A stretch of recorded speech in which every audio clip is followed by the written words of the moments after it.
यंदाचं वर्ष निवडणुकांचं आहे। विधानसभा निवडणुकीत भाजपने घवघवीत यश मिळवलं होतं।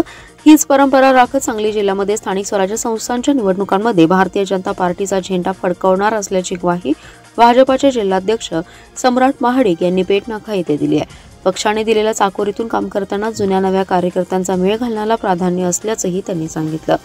महाडिक म्हणाले, जगातील सर्वाधिक लोकप्रिय आणि मोठा असणारा भारतीय जनता पार्टी हा पक्ष आमचा आहे। पक्षाने दिलेली ध्येय धोरणे आणि वेगवेगळे कार्यक्रम यापूर्वी शिराळा विधानसभा आणि हातकणंगले लोकसभा मतदारसंघात घरोघरी पोहोचवण्यात यश मिळवलंय। त्याच कामाची पोचपावती म्हणून भाजपच्या वरिष्ठांनी माझ्यासारख्या युवा कार्यकर्त्यावर विश्वास दाखवत संधी दिली। याचे सोने करू बूथ कार्यकर्त्यांच्या बळावर जुन्या नव्या कार्यकर्त्यांना बरोबर घेऊन भारतीय जनता पार्टी आणखी मजबूत करणार आहोत। जतपासून शिराळ्यापर्यंत सर्वसामान्य नागरिकांना राज्य व केंद्र सरकारच्या योजना पोहोचवण्यासाठी कार्यरत राहू। पक्ष मोठा असल्यामुळे गटबाजी थोड्या प्रमाणात असली तरी त्यांच्यात समन्वय साधला जाईल।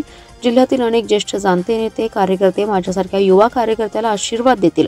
सर्वांना सोबत घेत पक्ष बळकटीसाठी मेहनत घेऊ। स्थानिक स्वराज्य संस्था निवडणुकांमध्ये होतकरू कार्यकर्त्यांना संधी देण्याचा प्रयत्न असणार आहे।